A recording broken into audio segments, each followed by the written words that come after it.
메이저리거 김하성 선수가 25시즌을 끝으로 229억의 보장 연봉을 포기하고 옵트아웃을 선언했습니다. 지난 FA 때 2년 2,900만 달러 계약을 성사시키며 템파베이로 향했었는데요.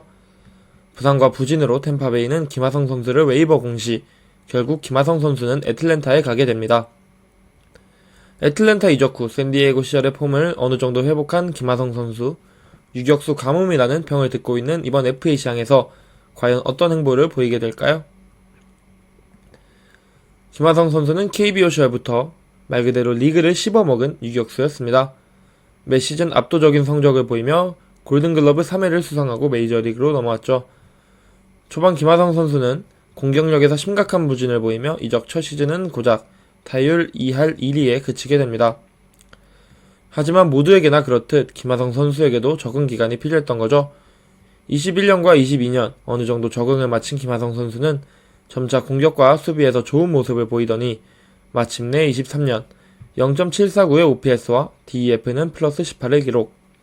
공격과 수비 양면에서 훌륭한 성적을 보이며 내셔널리그 유틸리티 부문 골드글러브를 수상하게 됩니다.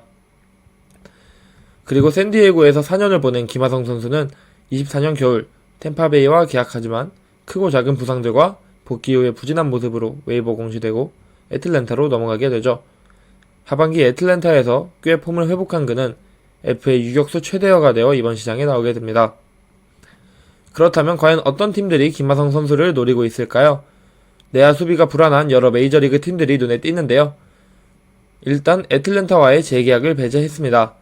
저는 시애틀, 샌프란시스코, 그리고 디트로이트 세 팀을 유력하다고 보고 있습니다.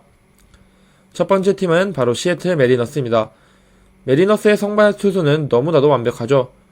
하지만 수비의 잦은 실책으로 우승과는 거리가 멀었습니다. 또한 내야의 타격 생산력은 형편없는 수준이었는데요. 김하성 선수가 샌디에고에서 보여준 폼을 시애틀에서 보여주게 된다면 시애틀에게는 천군만마가 될 것 같습니다. 두 번째 팀은 바로 이정우 선수가 소속되어 있는 샌프란시스코 자이언츠입니다. 지난 FA 시장에서 윌리 아다메스 선수를 영입하며 주전 유격수를 확보한 자이언츠. 하지만 아다메스를 제외하고는 모두 타격에서 큰 힘을 내지 못하며 자이언츠는 내셔널리그 서부지구에서 3등을 기록했습니다. 아쉬운 성적이죠.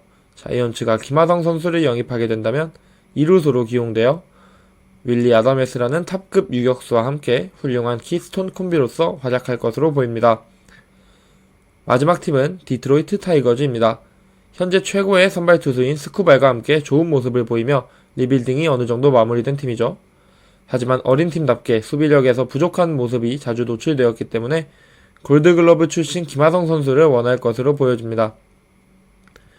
지난 시즌 유격수 수비에서 불안함을 자주 노출한 디트로이트에게 김하성 선수가 합류한다면 대권에 도전할 수 있을 것으로 보입니다.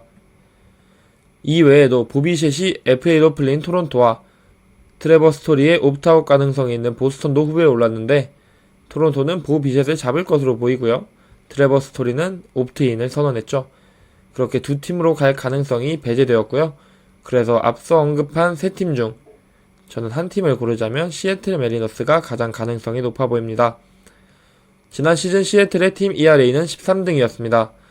타선도 칼 랄리와 홀리오 로드리게스가 이끄며 팀 WRC+는 무려 리그 3등이었죠. 하지만 질 경기를 이기기 위해서는 수비가 필요합니다. 25시즌 시애틀의 DEF는 메이저리그 30개 팀 중에 고작 26등. 우승을 노리는 팀이라고는 볼 수 없는 수치를 기록했습니다. 김하성 선수가 시애틀에 합류한다면 2루에 위치하며 유격수 크로포드와 함께 리그 최고의 키스톤 콤비가 되어서 시애틀의 힘이 되어줄 것으로 보입니다. 다음 시즌 김하성 선수가 시애틀에 합류하게 되었을 때의 예상 타순인데요. 3번 타자 홀리오 로드리게스와 4번 타자 칼 랄리라는 리그 정상급 클린업 앞에 김하성 선수가 2번 타자로서 위치하게 되면 지구 우승은 물론 월드 시리즈 우승까지 노려볼 수 있을 라인업으로 보입니다.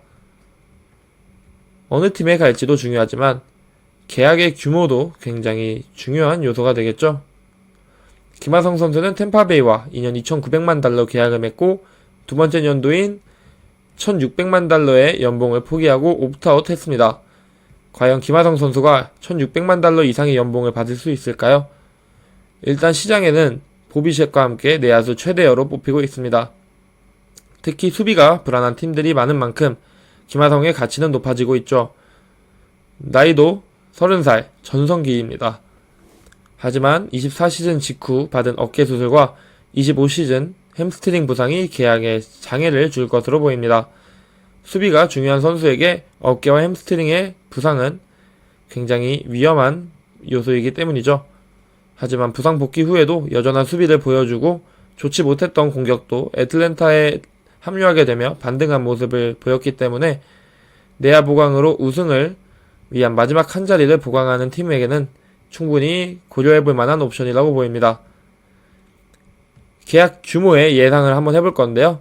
김하성 선수에게 우승을 원하는 팀이라면 충분히 4년 7,500만 달러에 선수 옵션 2년 2,500만 달러로 총 6년 1억 달러 규모의 계약을 제안할 수 있을 것으로 보입니다.